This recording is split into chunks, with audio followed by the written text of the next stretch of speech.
গল্প পাঠের আয়োজনে আয়োজিত আজকের আমার পাঠ করা গল্পটি হচ্ছে সৈয়দ অলিউল্লাহ রচিত ছোট গল্প মৃত্যুযাত্রা। অন্ধকার নিবিড় হলেও তবু আবছা আবছা নজরে পড়ে ঘাটে বাঁধা ৬-০ ভারী খেয়া নৌকাটা। ভাঙা পাড়টা খাড়া ও উঁচু, শুধু এক জায়গায় পথটা নেবে গেছে ঢালু হয়ে, এবং তার প্রান্ত থেকে জোড়া লাগানো দুটি শক্ত কাঠ নৌকার গলুইয়ের কাছাকাছি নদীর জলে অদৃশ্য হয়ে গেছে। এধারে তীরে বুড়ো বটগাছের তলে গুটি চারেক ছনের ছোট ছোট ঘর, তিনটিতে এখন ঝাঁপ দেয়া, শেষটির দুপাশে দেয়াল নেই। একটি ময়রার দোকান, একটি হোটেল এবং তৃতীয়টিতে থাকে খেয়ার মালিক শকুল কাহার। খোলা ঘরটাতে মাঝিরা ঘুমোচ্ছে, অন্ধকার সেখানে দৃষ্টি চলে না, শুধু রাতের স্তব্ধতাই সে অন্ধকার থেকে নাক ডাকার ভারী একটানা আওয়াজ ভেসে আসছে এদিকে, যেখানে একদল মেয়ে পুরুষ জড়সড় হয়ে বসে রয়েছে নিশ্চলভাবে। তারা ঘাটে এসে পৌঁছেছে ঘণ্টাখানেক আগে। খেয়ে এখন বন্ধ, ভোর না হলে তাদের পার হবার উপায় নেই। বসে থেকে থেকে কারো চোখে ভরে উঠেছে ঘুমে, কারো চোখ অবসাদে বোঝা, আর যাদের চোখ খোলা রাতের অন্ধকারে তাদের সে চোখের পানে তাকালে মনে হবেই মৃত্যু যেন তাকিয়ে রয়েছে কালো জীবনের পানে। উবু হাঁটুতে মুখ গুজে তিনু হয়তো ঘুমিয়েছিল। ওদের মধ্যে কার কচিছেলে একটা হঠাৎ কোকিয়ে কেঁদে উঠল বলে সে চমকে জেগে প্রথমে ভাবল বুঝি পাখি ডাকলো, প্রভাত হলো। কিন্তু পর মুহূর্তেই চারপাশের অন্ধকারের দিকে চেয়ে মনটা তার কালো হয়ে উঠল, এবং সে কালো মনের কাছে আকাশের নিবিড় স্তব্ধতার মধ্যে শিশুরের কান্না বিস্ময়কর বিচিত্র লাগল তার। শিশুর কান্না থামল, আবার নিস্তব্ধতা, এবং এই নিস্তব্ধতার মধ্যে নদীর ছলছল আওয়াজ মুখর হয়ে উঠতেও তিনু ভালো করে চোখ মেলে তাকালো বাঁধা নৌকাটার দিকে। কিন্তু নিরাশা সেখানে থমকে আছে। ওপারের দিকে সে তাকাবার চেষ্টা করল, কিন্তু সেখানেও পথশূন্য নিরাশার কালো ঘন বিস্তৃতি। অবশেষে তিনু তাকালো মাঝিদের খোলা ঘরের পানে। সেখান থেকে এখনো নাক ডাকার আওয়াজ ভেসে আসছে, তেমনি ভারীও একটা না। নিরাশা সেখানে যেন আরো দুর্বোধ্য ভাষায় কথা কইছে। নৌকার দিকে আবার তাকিয়ে তিনুর হঠাৎ মনে হলো ঘাটের কিনারে দেহ ছেড়ে এসে নৌকার প্রাণ ঘুমোচ্ছে ওই ঘরে, ওই অন্ধকারে। পাশে বসে করিম। তিনুর সারা পেয়ে পেয়ে মুখ তুলে সে একবার গলা সাফ করল, তারপর আকাশের পানে চেয়ে তারা লক্ষ্য করে রাত ঠাউর করবার চেষ্টা করে নিশ্চিত গলায় বলল, কলমন পরীর চুলে কাপন লেগেছে গো, রাত পয়ে এলো বলি। তিনু কিছু বলল না।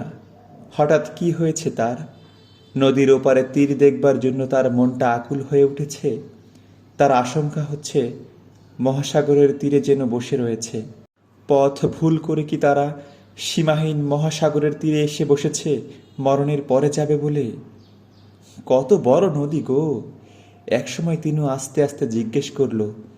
করিম হয়তো ত্রন্দায় ঝিমিয়ে পড়েছিল। চমকে উঠে এমনভাবে কথা কইল যেন সে জেগেই ছিল। তাও ওপারে বড় গা, চাল পাওয়া যাবে নিশ্চয়ই। তিনু নীরব হয়ে রইল। হঠাৎ কে যেন গঙিয়ে উঠল। কিছু দূরে মতি নাপিতের বউ কমলি বাঁকা হয়ে শুয়ে ঘুমিয়ে রয়েছে। বয়স তার অল্প, আর দেহটা রুগ্ন। কদিন হলো মতি উদাও হয়ে গেছে গা থেকে, এবং তার খোঁজে সে এদের সঙ্গ নিয়েছে। তাছাড়া গায়ে যেরকম বীভৎস আকাল লেগেছে, সেখানে থাকলে মৃত্যু নিশ্চিত। কমলের রুগ্ন দেহ এ ধাক্কায় আরও নেতিয়ে পড়েছে, এবং ঘুমটা একটু পাতলা হয়ে এলে অমনি করে সে গোঙাতে থাকে। বিশ্রী সে গোঙানোর আওয়াজ।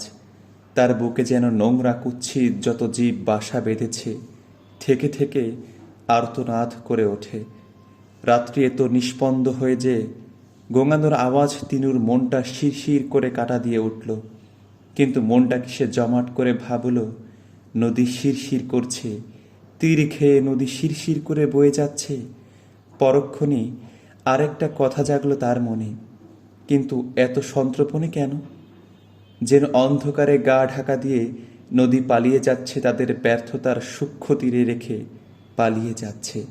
আর যাচ্ছে সেই দেশে, যে দেশে নদী চওড়া হয়ে দুতীরের মাঠ ভরা দিগন্তর বিস্তৃত ফলন্ত ফসল ছই ছই করে নিবিড় আহ্লাদে। নদীর উপর নীল আকাশ আর সোনালি সূর্য ঝকঝক করে। তার টলমল জলে নানা রঙের পাল উড়িয়ে বড় বড় ধানের নৌকা ভাসে। আর পশ্চিমা মাঝিরা ঝিমুই, শুধু ঝিমুই পরম সুখে। তাছাড়া হালের মাথায় ডোরাকাটা নিশান পথ করে। আর মাঝিদের দেহাতি গান ঢেউয়ের মাথায় ভাঙে, ভাঙতে ভাঙতে ভেসে চলে দূরে। কিন্তু এখানে অন্ধকার, মরা নদীর খোলস আর স্তব্ধতা। অবশেষে হাঁপিয়ে উঠে তিনি শুধালো, ঘুমোয় পড়লি? সশব্দে করিম জেগে উঠল। তারপর ওপারের পানে চেয়ে কিছু দেখল কিনা কে জানে, কিন্তু খুশিতে উছলে উঠে বলল, কলমানপুরি এবার গা মোড়ামুড়ি দিতে নেগেছে গো। আবার চুপচাপ। একটু পরে কান খাড়া করে কি যেন শুনে তিনি বলল, নাও যায় নাকি উতি দিয়ে? নাওই বটে। একটু থেমে করিম আবার বলল, বিনা বাতিতে কেমন ভূতের মতন চলছে। তেল করতে যে বাতি দিবে। শুধু যে তাদের গায়ে নয়, সর্বত্র আকালো অনটন লেগেছে, একথা খেয়াল হয় না। একটু পরে ঘরগুলোর পাশে হঠাৎ পাতা মারানো পায়ের আওয়াজ জাগল, এবং কয়েক মুহূর্ত পর একটা অস্পষ্ট প্রায় দীর্ঘকায় দেহ আড়াল থেকে বেরিয়ে এগিয়ে এসে এদের মধ্যে চুপ করে নিঃশব্দ বসে পড়ল। তিনি তাকালো, সেদিকে হাঁকলো কে বলে, কিন্তু কে উত্তর দিল না। তবু সে আন্দাজ করল, আসগর বোধ হয়। আসগর যেন কুতি গিয়েছিল। রেখে দেও তার কথা, তাচ্ছিল্য ভারে অথচ ফিসফিসিয়ে বলল করিম। তবু তার কথা সহজে রেখে দেওয়া যায় না, কারণ বিচিত্র ছেলে এই আসগর। চেহারা তার রুক্ষ এবং স্বভাবটাও রুক্ষ। সর্বক্ষণ চোখ দুটো জ্বলেও ধক ধক করে, এবং এমন একটা অমঙ্গল তার সে চাহনিতে যে মানুষের ভেতরটা কেঁপে ওঠে। ঝাঁকড়া চুল নেড়ে জ্বলন্ত চোখ ঘুরিয়ে সে বলে যে খোদাদ্রোহী ইবলিশ শয়তানের চেলা সে। তাই খোদার চেলারা সব তার আজন্ম শত্রু।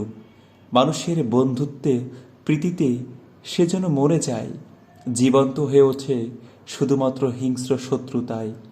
একটু থেমে করিম আবার বলল, ওর নাম নিলি পরে 10 বার তওবা কাটতে হয়, মৌলভী সাহেব কয়েছেন। কিন্তু এ দুর্ভিক্ষের নির্মম ঝড়ে তার সে জ্বলন্ত দৃষ্টি কেমন দুর্বলভাবে বিভ্রান্ত হয়ে পড়েছে। শানিত শত্রুতা ভাঙা তলোয়ারের মতো পঙ্গু হয়ে উঠেছে। তাই এখন তার সান্নিধ্য ভেতরটা কেমন কাটা দিয়ে ওঠে না। হয়তো খোদার গজব নাজেল হয়েছে তার উপর, এবং এবার সে ধ্বংস হবে, নিশ্চিহ্ন হবে খোদার দুনিয়ায়। লোকেরা আবার শান্তিতে বাঁচিবে। শালার বেটা এবার কুত্তার মতো লেজ গুটে আছে, আবার বলল করিম। কিন্তু গতকাল সন্ধ্যায় লাল পশ্চিম দিগন্তের দিকে চেয়ে সে হিংস্রভাবে চেঁচিয়ে উঠেছিল, বলেছিল যে তাদের খোদাও নাকি শয়তান, তবে নকল শয়তান। আর শয়তানের সঙ্গে নাকি কখনো শয়তানি চলে না। শুনে করিমের কিন্তু ভয় করেছিল। তার সে কি কথা, আর সে কি বিদ্যুৎ ঝলকানো উদ্যত হাসি! আশ্চর্য! কিন্তু খোদার সৃষ্টির সঙ্গে মিশে থাকে শয়তান, যাতে শয়তানকে ধ্বংস করতে গেলে খোদার সৃষ্টিও ধ্বংস হয়। ওর জন্য কি ওরাও ধ্বংস হবে, নিশ্চিহ্ন হবে? তাহলে বাঁচবে কারা খোদার দুনিয়ায়? এরপর অনেকক্ষণ নীরবতা জমাট হয়ে থাকলো বলে তিনুর মনে হালকা কুয়াশার মতো দূর থেকে শোনা কথার মতো ত্রন্দা নাবল। আর সে তন্দার মধ্যে ময়নার নিটোল হাসির কথা তার মনে জাগতে লাগলো। ময়নার সে হাসি যেন সাবলীল স্রোত, এবং তিনুর মন মাছরাঙা হয়ে থেকে থেকে তাতে ডুব দিচ্ছে। ময়না প্রথমে জানতে পারেনি, কিন্তু যখন টের পেল তখন সে রাগ করল বলে সে স্রোত হঠাৎ জমাট বেঁধে মেঘ হয়ে গেল। কি থমথমে কালো রং তার! তিনুর অন্তর শুকিয়ে গেল ভয়ে। ভাঙা গলায় সে বলতে লাগলো, রাগ করছিস ময়না? কিন্তু মোর যে বড্ড ক্ষুদে নেগেছে, কদিন মুই পেট ভরি খাতি পাই না। তারপর তিনু কাঁদল, স্বপ্নে কাঁদল। তাতে ময়নার রাগ পড়ল কি? হয়তো। চোখ মুছে সে তাকিয়ে দেখল যে মেঘ কেটেছে, ওধারে আলো, ওধারে আকাশের আলো, অতি ক্ষীণ হালকা দূর পথের আলো। প্রভাত হলো, মৃত্যু যাত্রা শুরু হয়েছে। তাদের সে যাত্রা আশায় দোলায়িত, অথচ নিরাশায় জর্জরিত। চলার পথ ধূলিধূসর, নিষ্ঠুরতায় রুক্ষ, আর যেন অন্তহীন। প্রতিটা মুহূর্ত বেরিয়ে আসছে অজানার কালো গহ্বর হতে, এবং বেরিয়ে আসছে একঘেয়ে বৈরিতায়। তবু নিঃশব্দ পথগুলো নীরব চলছে ধ্বংসের পানে। এ মৃত্যুযাত্রাও বাধা রয়েছে। তিনুদের দলে হাজুর বাপ ও মা নামে দুটি অতি বুড়ো বুড়ি সঙ্গ নিয়েছিল। সেদিন দুপুরের দিকে বুড়িটা কেমন কেমন করতে লাগলো বলে ওরা থামল। থেমে প্রান্তরের শেষে একটা বিস্তৃত শাখা পল্লব ঘন বৃহৎ বৃক্ষের তলে বসল। বুড়িকে শোয়ানো হলো, আর বুড়ো গিয়ে বসল গাছের গুড়িতে ঠেস দিয়ে। বসে চোখ বুজে নিশ্চল হয়ে রইল। তারপর শুরু হলো অপেক্ষা, নির্বাক অপেক্ষা। ওদের মধ্য ধীরে ধীরে অধৈর্য যখন চাপা অস্থিরতায় প্রকাশ পেতে লাগিল, এমন সময় একটা কান্নার রোল উঠল মেয়েদের মধ্য। বুড়ি মরল অবশেষে, মেয়েরা কাঁদল, আর পুরুষেরা কিছু খাটে কিছু ভান করা দুঃখে নীরব হয়ে রইল। তারপর এক সময় তিনুরা আস্তে উঠে পড়ে কাছাকাছি একটা জায়গা খুঁজে নিল। কিন্তু খুঁড়বে কি দিয়ে? দা দিয়ে হবি না? হালুর মা তার ঝুলি থেকে একটা দা বের করল। হবে হয়তো, মাটিটা ঝুড়ো, হাত ভরে মুঠো মুঠো। যখন কোপানো মাটি তুলে ফেলছে, তখন করিম একবার আর চোখে তাকালো তিনুর পানে। হাত ভরা মাটি, হাত ভরা ভাতের মতো মাটি, অথচ ভাত নয়। তিনু একবার মুখ ফিরিয়ে তাকিয়ে দেখল করিমের পানে, দেখল তার চোখে লালা ঝরা লেলুপোতা। দেখে হয়তো আহত হয়ে চোখ সরিয়ে আবার কোপাতে লাগলো। করিম লজ্জা পেল, তাই ঈষৎ দুর্বল গলায় হঠাৎ শোধালো, কি জায়গায় গইগা? সোনাভাঙ্গা বোধ হয়। মতিগঞ্জ কি খুব দূর হবি? তেনু একটু ভাবল, ভেবে বলল, তা এখন রওনা দিলি পরে সন্ধ্যের পর পৌঁছান যেত। একটি মুশকিল হলো, ওপরটার মাটিটা ঝুড়ো, কিন্তু ভেতরের শক্ত, ভাগ্যের মতো কঠিন। কি হবি তালে? তিনু কোনো উত্তর না দিয়ে সোজা হয়ে দাঁড়ালো। করিমের বুকের পাঁজরের পানে একবার চেয়ে আরেকবার ধুধু করা প্রান্তরের পানে চেয়ে ভাবল, কিন্তু উপায় খুঁজে পেল না। ও হাজুর বাপ, শুনছি গো হেই। বুড়ো চোখ মেলে তাকালো একবার, কিন্তু গলা দিয়ে কোনো সাড়া এলো না। এখনো তার দেহে প্রাণ কম্পন রয়েছে বটে, তবে তার মনের মৃত্যু হয়ে গেছে ইতিমধ্যে। শেষে একজন বলল গায়ে যেতে, গিয়ে কারো কাছে চেয়ে একটি কোদাল নিয়ে আসতে। তা দিলি তো কোদালা, কিন্তু দেবেই না বা কেন? প্রত্যেকের তো মৃত্যু আছে, ধনী দরিদ্র, কেউ তো একে এড়াতে পারবে না। ঠিক কথা, তিনিও করিম যাবে গ্রামে, বাকি লোকদের যাবার কোনো প্রয়োজন নেই। শেষ পর্যন্ত কিন্তু নিস্তেজ হয়ে পড়ে থাকা অর্ধমিত লোকদের মধ্যে অনেকেই যাবার জন্য গা ঝাড়া দিয়ে উঠে দাঁড়ালো। একটা তীব্র আশায় তাদের চোখ চকচক করে উঠেছে। তোরা যাবি কি করতি? তিনু ঝঙ্কার দিয়ে উঠল, কোনো উত্তর এলো না। সে যে জন্য তারা যাবার জন্য উন্মুখ, তা মুখ ফুটে বলবার মতো নয়। একটু ইতস্থ করেই অভুক্ত লকলকে দেহগুলো আবার হেলে পড়ে মিশে গেল মাটিতে। প্রান্তরে রোদ ঝরছে, ধুলো আর ধুলো। কখনো হঠাৎ দমকা হাওয়া বয়ে এসে নাক জ্বালিয়ে দিচ্ছে, আর ধুলোর আধার করে তুলছে সব।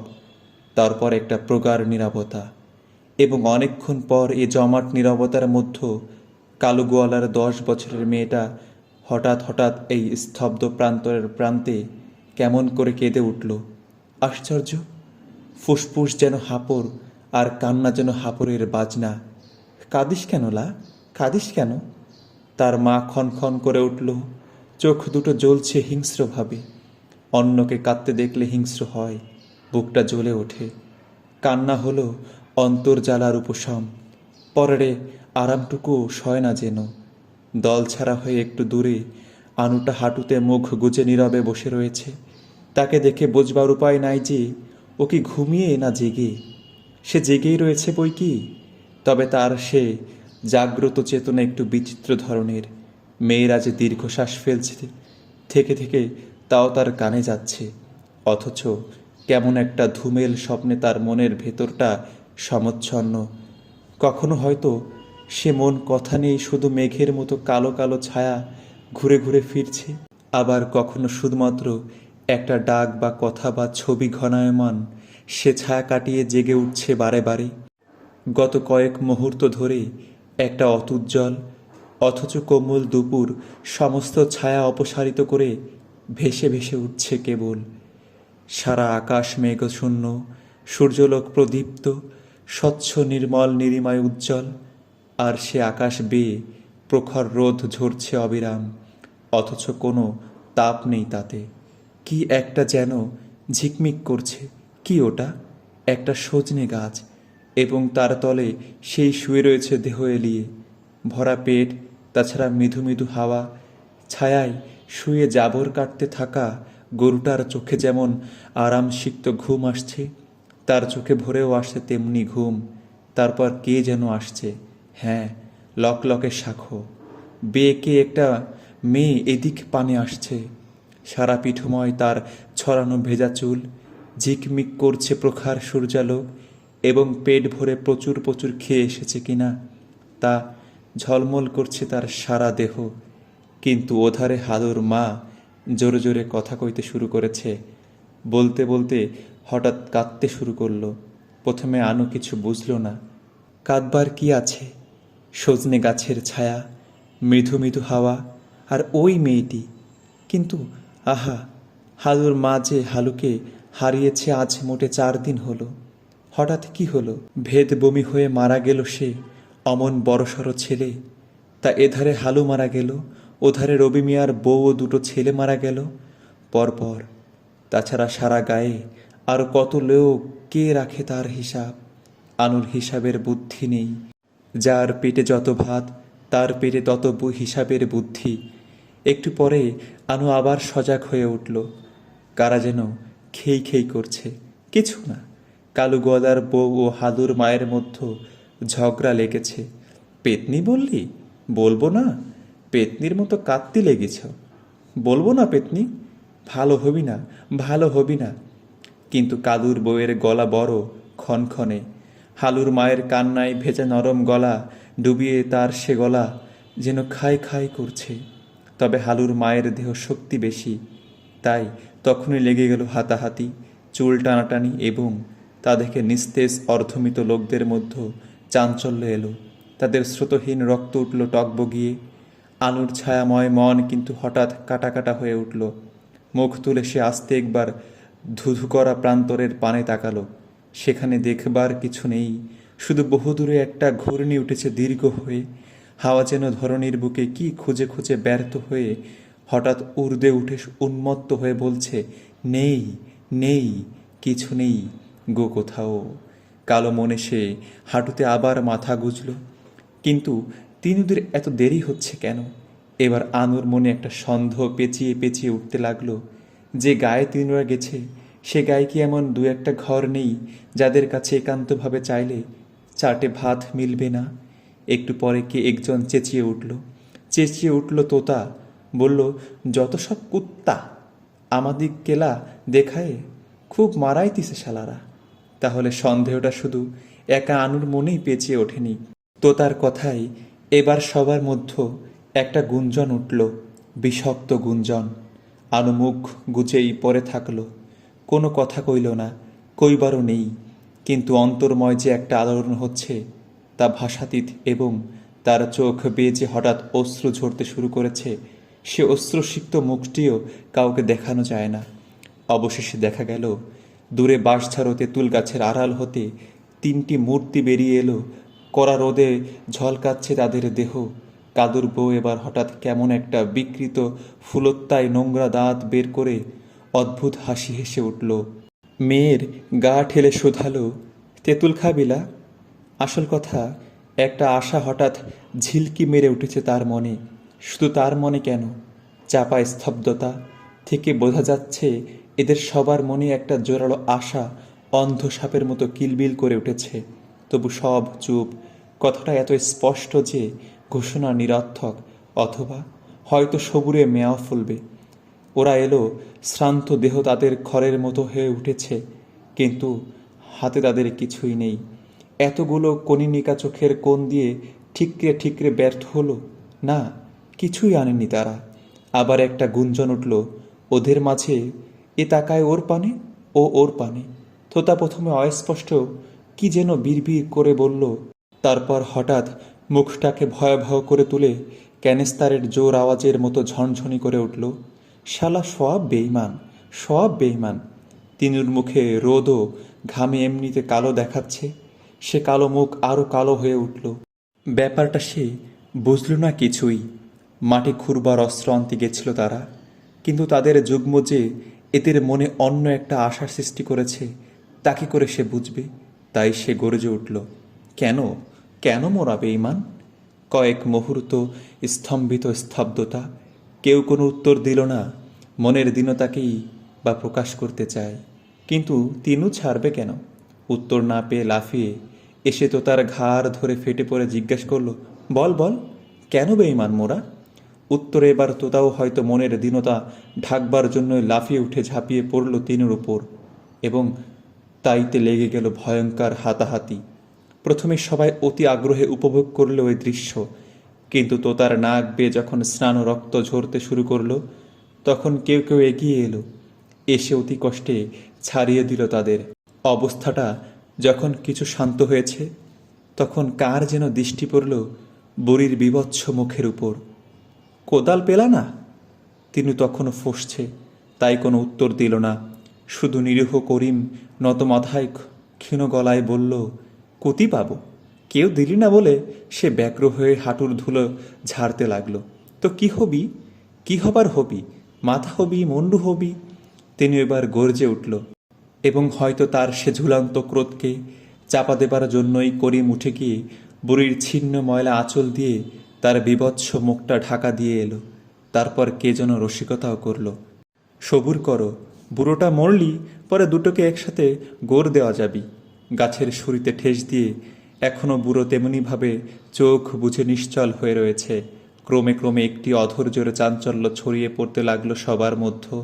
একটিমাত্র মৃতদেহের জন্য তাদের এই আগ্রহ অতিশয্যময় যাত্রা ঠেকে থাকছে, অথচ এদিকে শূন্য পেট করাত কাটা হচ্ছে। মন তাদের ছুটছে গঞ্জে গঞ্জে, না দেখা শহরের আনাচে কানাচে। কল্লিত খাদ্য রসালো হয়ে উঠেছে জিহ্বা। বেঁচে থেকেও যেন ও বুনো বুড়ি তাদের পদে পদে জ্বালিয়েছে, মরেও যেন মুক্তি দিচ্ছে না। হঠাৎ হাঁটু থেকে মুখ তুলে উজ্জ্বল আলোয় সংকুচিত চোখে আনু বুড়ির ঢাকা দেওয়া মুখের পানে তাকালো। তা কি কেমন একটা আকস্মিক ভয়ে শীতল হয়ে উঠল তার ভেতরটা। সে আবৃত মুখে কি যেন একটা ভীষণ সংকল্প, যেহেতু মহাভুভুক্ষা নিয়ে সে মরেছে, সেজন্যই কি সে তাদের খেতে দেবে না? তাদেরও কি মরতে হবে তেমনি করাল বিষণ্ণতায়? ভয়ে ভেতরে কোকড়ে গিয়ে সে তো তাকালো বুড়োর পানে। সেখানে ওই সেই একই কথা, তার নিশ্চল নিথর দেহ, দৃঢ় সংকল্প। সেখানে সমবেদনার কোনো কম্পন নেই। এবার আনু হঠাৎ কি যেন চাইতে লাগলো। সারা অন্তর দিয়ে মনের ঘন অন্ধকারের মধ্য হাতড়ে হাতড়ে কি যেন খুঁজে বেড়াতে লাগলো। সে কি মায়ের বুক খুঁজছে? ছেলেবেলায় ভয় পেয়ে যেমন আকুলভাবে মায়ের বুক খুঁজত, আজ এতদিন পর তেমনিভাবে সে কি খুঁজেছে মায়ের বুক? কিন্তু ওধারে উলাঙ্গ প্রান্তর ধুধু করছে খররোদ, আর এধারে এদের মনে বিষ বৈরিতা। জীবন কি জীবন্ত কবর? জীবন কি এতই ভয়াবহ? অসহ্য হয়ে উঠছে ক্রমশ। ওদের দেহের মন এখনো সমাজের কথা ভুলেছে, অথচ মনের দেহ এখনো সমাজের শৃঙ্খল বন্দী। মহাভুভুক্ষার অভিযানের পথে সামান্য তুচ্ছ মৃতকের বাধা কাটিয়ে যাবার সাহস তাদের নেই, এবং এ ভীরুতায় তারা যে মাহাত্ম্য প্রকাশ করছে তা অতি আশ্চর্য ও বিস্ময়কর। তবু সব কিছুরই একটা সীমা রয়েছে। তোতে এবার বসা গলায় বলল, থাক বুড়ি, থাক বুড়ি, পড়ি এখানটাতে, মোরা চল যাই। কেউ কোনো সাড়া দিল না। এমন সময় দেখা গেল দূরে বাঁশঝাড় তেঁতুল গাছের আড়াল হতে কারা যেন হঠাৎ বেরিয়ে এলো, কাঁধে তাদের খাটের মতো কি, এবং আশ্চর্য, তারা এদিক পানেই আসতে লাগলো। অবশেষে তারা এদের কাছে এসে বলল যে, গা থেকে খবর পেয়ে ওরা কাফন ও মুদ্রার খাট নিয়ে এসেছে। মুর্দাকে গায়ে নিয়ে গিয়ে দাফন করবে। তারা কজন উৎসাহী দরদি যুবক মানুষের দুঃসময়ে পরের সেবা করে বেড়াচ্ছে, কিন্তু ওদের কাছে নেই কিছু। কাফন ও মুদ্রার খাট ছাড়া কিছুই তারা আনেনি। তা মৃতের সেবারও প্রয়োজন রয়েছে, কিন্তু এরা কি জানে কারা জীবিতের সেবা করছে? কোথায় গেলে পাওয়া যাবে তাদের? জানাজা হবি না? তিনিও আস্তে শুধালো। ওদের মধ্যে কে একজন হাসল। কাফন, যা আসলে একটা ছেঁড়া অথচ ধোয়া কাপড় বুড়ির দেহ জড়াতে জড়াতে বলল যে, না, জানাজা হবে না, খোদা মাফ করে দেবেন সব। একটু থেমে সে এবার একটা বিস্ময়কার কথা বলল যে, এরা শহীদ। যারা দুর্ভিক্ষের সাথে সংগ্রাম করে প্রাণ দিচ্ছে তারা শহীদ গো, শহীদ। তিনুরা তাদের সাথে আবার চলল গায়ের দিকে। এবার পুরুষদের মধ্যে দু একজন ছাড়া সবাই গেল। তাদের প্রাণে আশা আবার জ্বলতে শুরু করেছে ধিক ধিক। এদিকে মেয়েরা পা ছড়িয়ে বসল, আর শুষ্ক মরচা গলায় বিনয়ে বিনয়ে কাঁদতে লাগলো মরা কান্না। তাদের কান্নার আওয়াজে হাওয়া, ঘুমন্ত হাওয়া হঠাৎ জেগে উঠল কি হয়তো।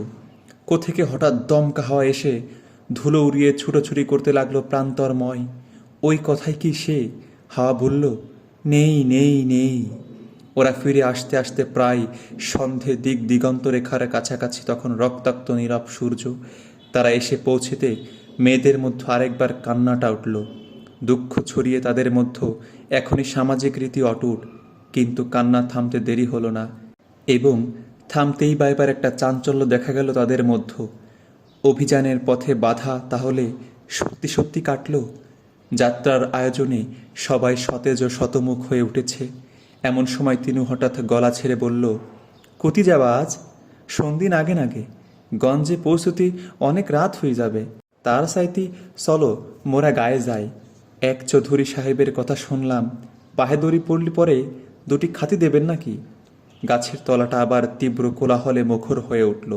কি একজন দ্রুত পায়ে এগিয়ে এলো বুড়োর কাছে, এসে অস্থির গলায় বলল, হেই গো হাজুর বাপ, ওটো ওটো। তারপর অনেকেই সমস্বরে চেঁচিয়ে উঠল, ও হাজুর বাপ, উঠবা না গো হাজুর বাপ, যাবা না গো খাতি। ওদের মধ্যে আশাটা এরই মধ্যেই এত দৃঢ় হয়ে উঠেছে যে তা নির্ভুল সত্য পরিণত হয়ে গেছে। গায়ের চৌধুরী সাহেবের বাড়ি থেকে যেন দাওয়াত এসেছে। কই গো বাপু নাও, বুড়িটা এত জ্বালায় জ্বালায় অবশেষে মরে বাঁচালো মদিক, কিন্তু বুড়োটা হারে মাসে জ্বালাবে। করুম একটু ঝুঁকল। কি হয়েছে? বুড়োর ধরে প্রাণ নেই। কয়েক মুহূর্ত স্তব্ধতা, তারপর সবাই অসহ্য বিরক্তিতে একসাথে কথা কয়ে উঠল, এত অপেক্ষার পর সদ্য মুক্তি লাভেই আবার নতুন বাধার সৃষ্টিতে ওরা এবার যেন ক্ষেপে উঠেছে। থাক পুরি বুড়ির লাশ, রেগে তোতা বলল। কিন্তু হালুরমা বলল, আহা, মোরা তো গায়েই যাচ্ছি। ওই যে কারা সেবা করতে এসেছিল তাদের খবর দেওয়া যাবে নিখন। এ প্রস্তাবে কেউ কোনো আপত্তি তুলল না, এবং কলরব চরমে তুলে ওরা চলল গায়ের পানে। তারপর সন্ধ্যা হলো, হাওয়া থামল, ক্রমে ক্রমেই রাতের অন্ধকার ঘনিয়ে উঠল, এবং প্রান্তরের বৃহৎ বৃক্ষের তলে তার গুড়িয়ে ঠেস দিয়ে বুড়োর মৃতদেহ বসে রইল অনন্ত ত্রমীশ্বর দার্শনিকের মতো। সমাপ্তি লগ্নে সবাইকে ধন্যবাদ জানিয়ে শেষ করছি আমার গল্প পাঠ, সৈয়দ অলিউল্লাহ রচিত মৃত্যুযাত্রা গল্পটি।